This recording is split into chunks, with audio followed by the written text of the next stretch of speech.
मेरा सिर्फ एक सीधा सा सवाल है, इतनी बड़ी अभूतपूर्व घटना में तो स्वयं प्रधानमंत्री जी को जो बात सदन के बाहर कह रहे हैं वो अंदर क्यों नहीं कहते? जिनसे संबंधित है उनको क्यों नहीं बताते?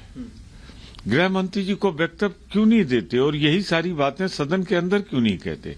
जब इस तरह की परिस्थितियां होती हैं तभी इस तरह के कोई कदम उठाए जाते हैं।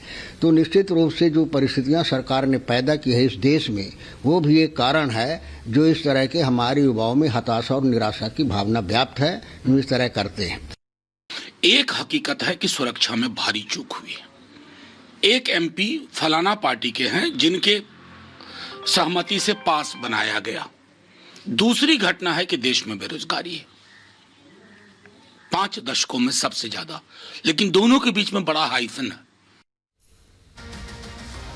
तो कांग्रेस के 2 सांसदों और आरजेडी के सांसद और काफी मुखर प्रवक्ता हैं, उनको आपने सुन लिया और इनको जवाब दिया है निशिकांत दुबे ने। निशिकांत दुबे ने ट्वीट किया है एक्स प्लेटफॉर्म पर, सोशल मीडिया प्लेटफॉर्म पर। उन्होंने क्या लिखा है ये हम आपको दिखा रहे हैं। 10 जनवरी 1991 बद्री प्रसाद और 11 जनवरी 1991 पुष्पेंद्र चौहान दर्शक दीर्घा से लोकसभा में कूद गए, अध्यक्ष के आसन तक पहुंच गए। लोकसभा अध्यक्ष से कोई सवाल नहीं, कोई इस्तीफा नहीं। संसद की सुरक्षा लोकसभा सचिवालय का ही अधिकार है। कांग्रेस देश को गुमराह करना चाहती है और याददाश्त पर जोर डालिए, सभी बातों पर राजनीति अच्छी नहीं होती है। निशिकांत दुबे ने ट्वीट तो किया ही, क्या कुछ उन्होंने कहा वो भी सुनवा देते हैं जरा। राहुल गांधी जी की न कोई समझ है और न समझना ही चाहते हैं। क्या बोलेंगे, विषय कुछ होता है, बोलते क्या है समझ में नहीं आते हैं। राहुल गांधी जी को है सोचना चाहिए, नरेंद्र मोदी जी के अनेकों योजनाओं से इस देश से गरीबी मिट रही है और बेरोजगारी मिट रही है।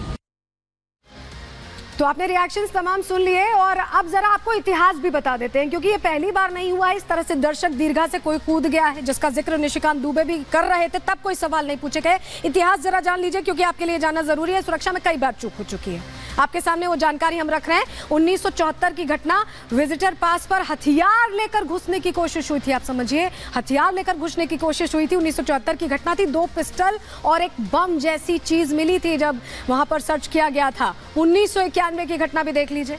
दर्शक दीर्घा से कूदने की 2 घटनाएं 1991 में हुई।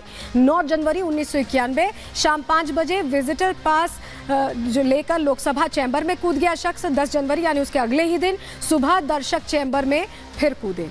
ये 2 घटनाएं एक के बाद एक हुई 1991 में। 1994 की भी डिटेल आपके सामने अब रख दे रहे हैं। 2 दर्शक चैम्बर के अंदर कूदे और उन्होंने नारे लगाए। विशेष दर्शक दीर्घा से पूर्व सांसद की नारेबाजी की घटना सामने आई थी और ये जो तमाम घटनाएं हुई थी, कभी कांग्रेस की सरकार थी, कभी गठबंधन की सरकार थी, लेकिन उस वक्त किसी ने इस तरह का कोई सवाल नहीं पूछा था और अब पूछा जा रहा है। इसी का जिक्र निशिकांत दुबे भी कर रहे थे। चलिए अब आगे बढ़ते हैं, अगले सेगमेंट का रुख कर लेते हैं। अब बात करेंगे 65 प्लस 106 का जो पूरा प्लान तैयार है, उसको लेकर 24 के परिदृश्य में बड़ी तैयारी कर ली गई है और वो प्लान डन होता दिखाई दे रहा है, क्योंकि प्रधानमंत्री नरेंद्र मोदी ने खुद ताकत झोंकी है। ये 65 प्लस 106 क्या है, इस सेगमेंट में हम आपको बताने वाले हैं। लेकिन सबसे पहले प्रधानमंत्री मोदी की जो गारंटी है उस पर किस तरह से काम हो रहा है, उसकी एक झलक पहले आपको दिखा देते हैं।